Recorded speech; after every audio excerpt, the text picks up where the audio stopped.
당신은 신문 광고를 보고 평범한 대학의 실험실을 찾았습니다. 시간당 4달러를 받는 아주 간단한 기억력 테스트 아르바이트입니다. 흰 가운을 입은 권위적인 연구원이 당신을 맞이하고 당신은 교사 역할을 배정받습니다.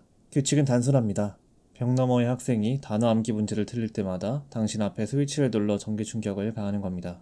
처음에는 고작 15V, 가벼운 정전기 수준입니다. 하지만 학생이 오답을 낼 때마다 전압은 15V씩 올라갑니다. 75V, 120V, 150V. 어느새 벽 너머에서는 고통에 찬 비명소리가 들려옵니다. 당신은 식은땀을 흘리며 스위치에서 손을 떼고 연구원을 바라봅니다. 하지만 연구원은 흔들림 없는 차가운 목소리로 지시합니다. 실험의 모든 책임은 제가 집니다. 당신은 계속하셔야만 합니다. 당신이라면 이 순간 단호하게 스위치에서 손을 떼고 실험실을 걸어나갈 수 있을까요? 대다수의 사람들은 자신이 도덕적이라 믿으며 당장 멈추겠다고 단언합니다. 하지만 스탠리 밀그램이 설계한 이 정교한 함정은 인간의 얄팍한 도덕적 신념이 권위 앞에서 얼마나 무력하게 붕괴하는지 냉혹하게 증명해냈습니다. 전압이 150V를 넘어서자 벽 너머의 반응이 달라집니다. 단순한 불평이 아닌 고통에 찬 절규가 스피커를 통해 넘어옵니다. 명백한 타인의 고통 앞에서 마침내 도덕적 제동장치가 작동합니다. 당장 실험을 중단하겠다고 뒤를 돌아봅니다. 하지만 연구원의 반응은 기계처럼 차갑습니다. 실험의 규칙상 당신은 계속해야만 합니다. 물리적인 위협이나 협박은 없었습니다. 그저 계속하라는 단호한 말 한마디. 그러나 이 알량한 권위 앞에서 참가자들의 도덕적 방어선은 속절없이 무너집니다. 전압은 300V를 지나 330V를 향해 올라갑니다. 벽 너머에서 더 이상 아무 소리도 들리지 않습니다. 최악의 경우 심정지가 왔을지도 모르는 상황. 상식적인 인간이라면 여기서 구급차를 불러야 합니다. 하지만 연구원은 지시합니다. 무응답은 오답으로 간주합니다. 다음 전압을 가하세요. 침묵 속에서 결국 마지막 450V 스위치가 내려갑니다. 실험 결과 참가자의 65%가 최고 전압까지 스위치를 내렸습니다. 이들은 악마가 아니었습니다.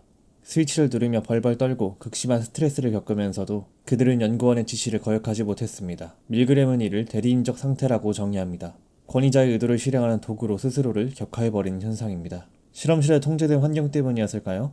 1966년 정신과 의사 찰스 호플링은 실제 병원에서 근무하는 간호사들을 대상으로 현장 테스트를 진행합니다. 야간 병동, 자신을 스미스 의사라고 소개한 낯선 남자가 전화를 걸어옵니다. 그는 간호사에게 특정 환자에게 아스트로텐이라는 약물을 20mg 투여하라고 지시합니다.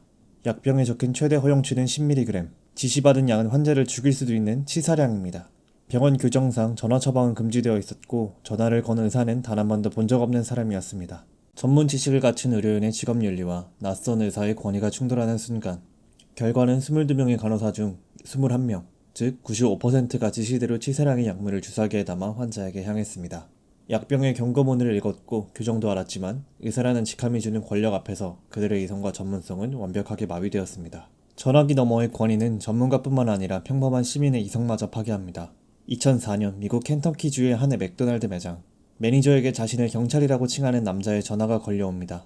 그는 18세의 어린 여성 직원이 도둑질을 했다며 매니저에게 직접 직원의 신체를 수색하라고 지시합니다. 수화기 너머의 지시는 점점 더 과학적이고 비상식적으로 변해갔습니다. 하지만 매니저와 다른 직원들은 그 목소리가 진짜 경찰인지 신분 확인조차 하지 않았습니다.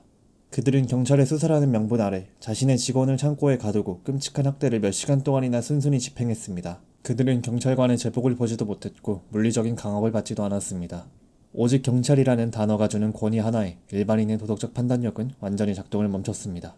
과거의 일이라거나 교육 수준의 문제라고 치부할 수 없습니다. 2010년 프랑스 다큐멘터리 팀은 가짜 TV 퀴즈쇼를 열고 밀그램과 똑같은 실험을 재현했습니다. 죽음의 게임이라는 이 가짜 파일럿 프로그램에서 권위의 상징은 흰 가운이 아니라 화려한 방송국 조명과 유명 진행자로 바뀌었습니다. 결과는 밀그램 실험보다 더 참혹했습니다.